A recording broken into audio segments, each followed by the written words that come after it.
खबर आ रही है और मुझे लगता है कि अंतर्राष्ट्रीय स्तर की बड़ी खबर है। खबर यह है कि जस्टिन ट्रूडो ने प्रधानमंत्री पद से इस्तीफा दे दिया है। पार्टी के नेता पद से भी इस्तीफा दे दिया है। हालांकि सुबह से ही इस बात के संकेत साफ तौर पर नजर आ रहे थे कि जस्टिन ट्रूडो का खेल अब खत्म हो चुका है, और वो संकेत इसलिए भी नजर आ रहे थे क्योंकि वहां की स्थिति परिस्थिति लगातार ऐसी बन गई थी।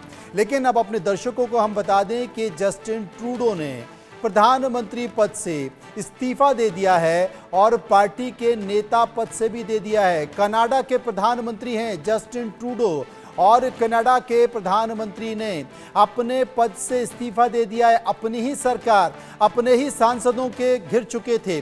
लगातार उनके कई सांसद उनका विरोध कर रहे थे, यहां तक कि उनकी अपनी के पार्टी के सांसद भी उनका विरोध करने लगे थे उनकी नीतियों के तौर पर। तो जस्टिन ट्रूडो ने प्रधानमंत्री के पद से इस्तीफा दे दिया है। हमारे साथ संजीव श्रीवास्तव इस वक्त मौजूद हैं, विदेशी मामलों के जानकार। क्या कहेंगे संजीव जी? देखिए मनोज जी, ये मैं कहूंगा कि जस्टिन ट्रूडो की जो सरकार थी एक शिंकिंग शिप थी, एक डूबता हुआ जहाज था, और ये जहाज अपनी गलतियों की वजह से, अपने कृत्यों की वजह से आज डूब गया है। और भारत और कनाडा के संबंधों के संदर्भ में, कनाडा के अपने स्वयं के भविष्य के संदर्भ में ये एक शुभ समाचार है। जस्टिन ट्रूडो जैसे अवसरवादी सत्ता लोलुप नेता अपने पद पर जल्द से जल्द हट जाए वहां से, और दूसरों को और एक बेहतर नेतृत्व को अपना रास्ता साफ करें। ये जस्टिन ट्रूडो ने यदि आज किया है तो ये पूरे कनाडा के भविष्य के लिए अच्छे संकेत हैं। और जस्टिन ट्रूडो के पास अब कोई ऑप्शन नहीं रह गया था, और जैसा कि मैंने कहा कि एक डूबता जहाज था, एक सिंकिंग शिप था जो कि अभी डूब गया है। और मेरा ऐसा मानना है कि अब जो लिबरल पार्टी है कनाडा की, वो एक नए नेता के नेतृत्व में चुनाव लड़ेगी।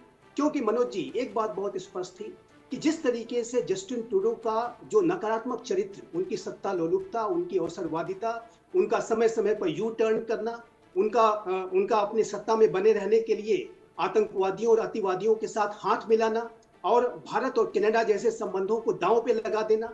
अमेरिका के साथ उनके संबंध पहले से ही बहुत खराब थे, और अब डोनाल्ड ट्रंप ने लगातार उनकी जिस तरीके से हाल के समय में आलोचनाएं की थी, ऐसे में वो हर तरफ से घिरते जा रहे थे। उनके पार्टी के जो डिप्टी प्राइम मिनिस्टर और वित्त मंत्री फ्रीलैंड ने भी इस्तीफा दे दिया था। अनेक मंत्री इस्तीफा देते जा रहे थे, और उनके पास अब जाहिर है कि कोई चारा नहीं बचा था इस्तीफा देने के सिवा। और जैसा कि हम आपके चैनल पर लगातार डिस्कस कर रहे थे कि ये गिनती के दिनों की सरकार है, ये कभी भी गिर सकती है, और आज ये सरकार गिर गई है। जस्टिन ट्रूडो का इस्तीफा पूरे कनाडा के लिए एक शुभ संकेत है, और भारत और कनाडा के संबंधों के लिए भी एक शुभ समाचार है।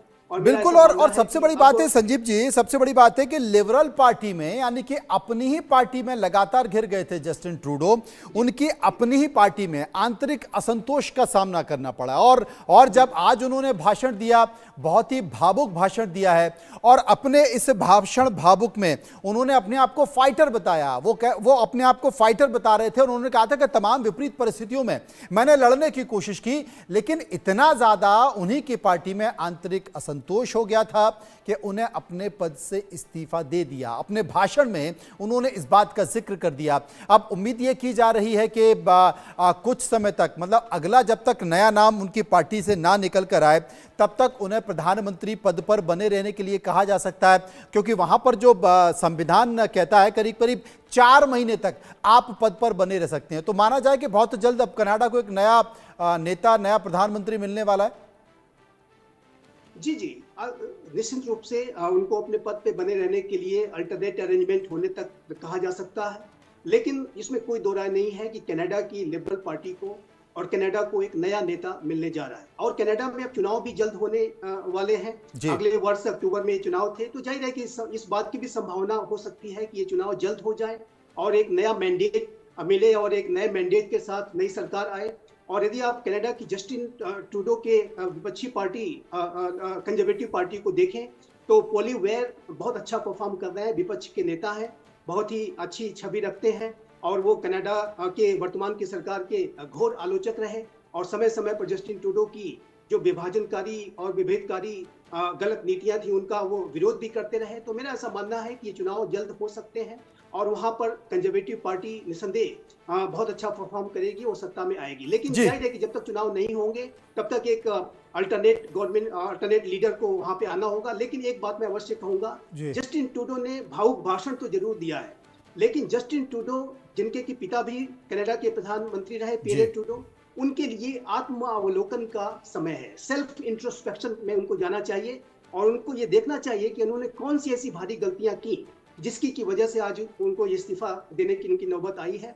जाहिर है कि वो भारत और कनाडा के संबंधों के बारे में भी सोचना चाहिए कि किस तरीके से उन्होंने सत्ता पर बने रहने के लिए खालिस्तान समर्थक आतंकियों और अतिवादियों के साथ हाथ मिलाने का काम किया और भारत और कनाडा जैसे संबंधों को दांव पे उन्होंने लगाने का जो कृत्य किया, उसके बारे में विचार करना चाहिए। जी कनाडा में दत्ता उनकी जो साहब जी, दत्ता साहब मेरे साथ मौजूद है। दत्ता साहब, मैं आपसे एक बात पूछना चाहता हूं।